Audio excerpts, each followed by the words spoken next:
before I proceed with my interpellation proper.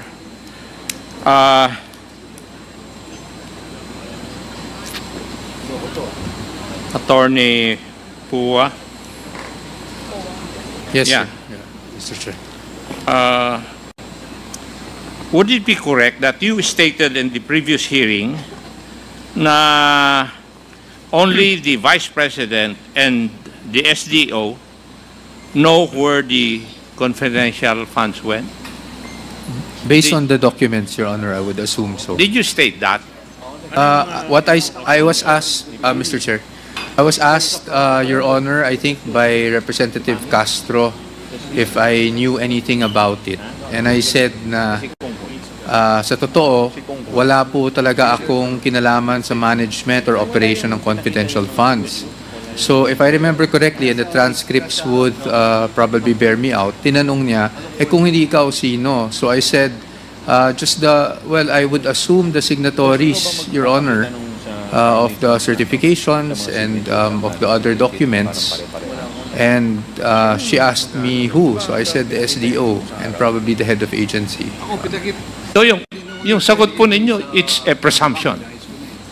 Well, Your Honor, kasi hindi ko po alam kung saan... Because you answered the question under oath. Yes, Your Honor. And therefore, you stated the name of the Vice President and the Special Dispersing Officer.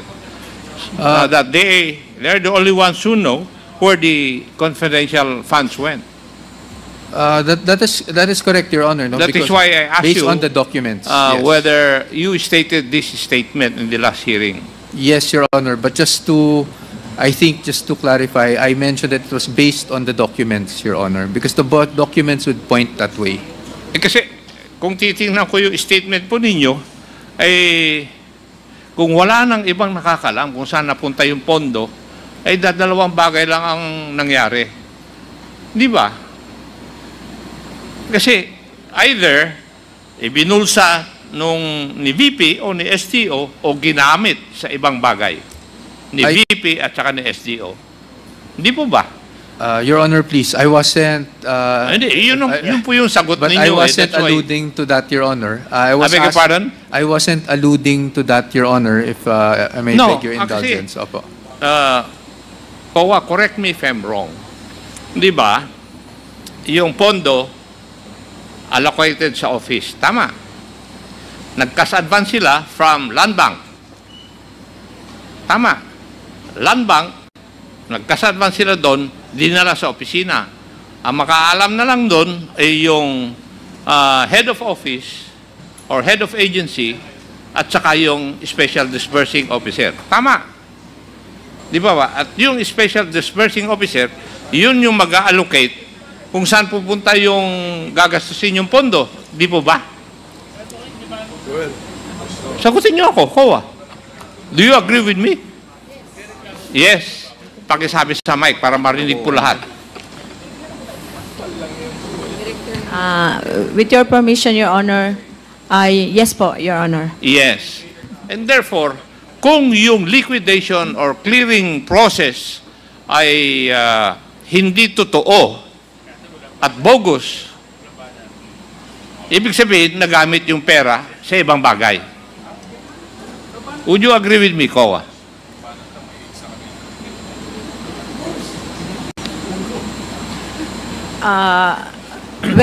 Based on your statement, Your Honor, and based on which you said that the liquidation or the documents are bogus, so we presume that the funds, no other evidence presented, were illegally disbursed. Hindi po ba kayo kumbinsido sa mga sagot ninyo at saka sa mga katanungan na aking mga kasama na yung DEPs or documentary evidence of payments or acknowledgement receipts ay puro may diferensya?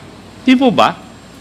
And therefore, pag yung liquidation instruments, part of your clearing process or liquidation process, ay mali-mali na, eh saan napunta yung pera?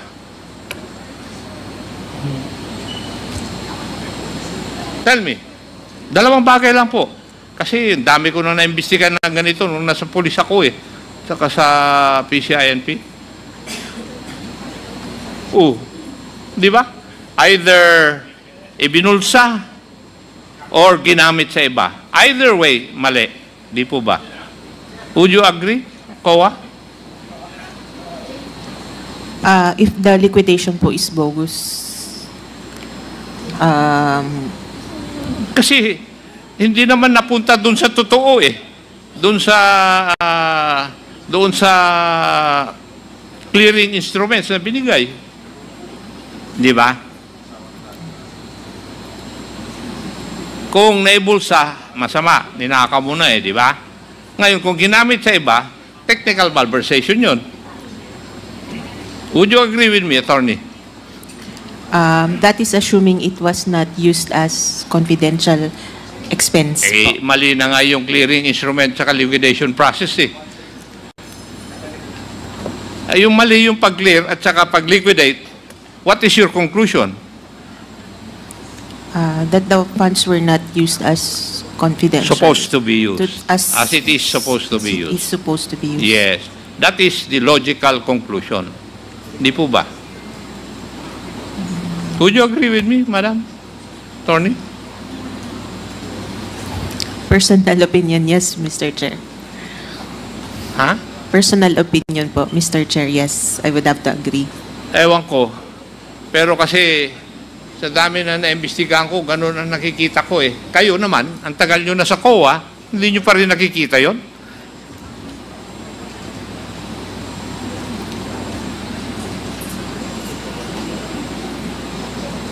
Di ba? Kasi if your liquidation or clearing process is wrong, di definitely yung kung saan pinuntan yung pera, hindi po dun sa tama.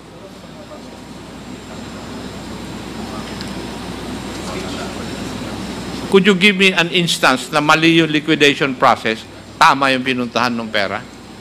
Pursuant to your guidelines?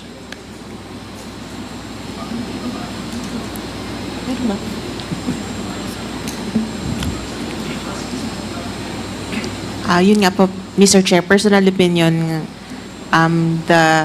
if the confidential funds were not used as it is intended to be used, it's already technical malversation. Yes, kasi kitang-kita naman na yung paggamit po nila sa pondo, eh parang nilegalize lang nila by their submission to you, yung DEPs nila, o kaya ARs, or acknowledgement receipts.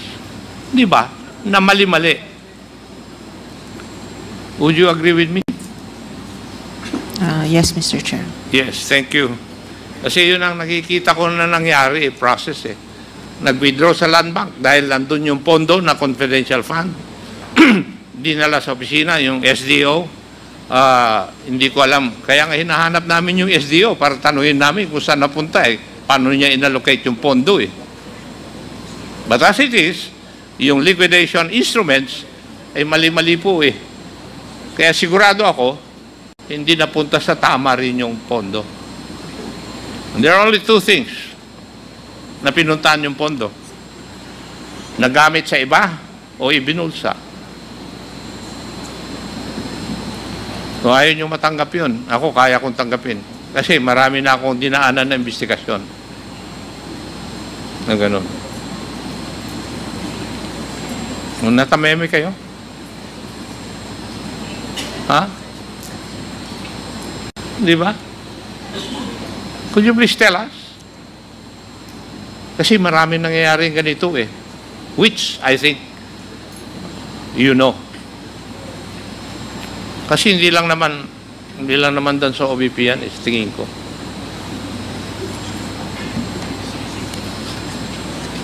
Okay?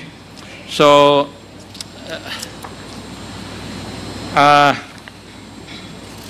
pwede po bang malaman?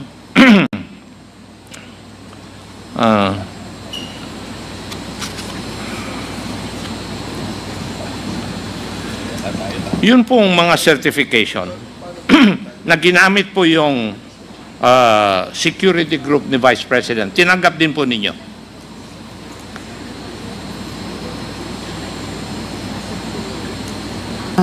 Mr. Chair, hindi po. Yung proof sa rewards ni OVP, hindi po.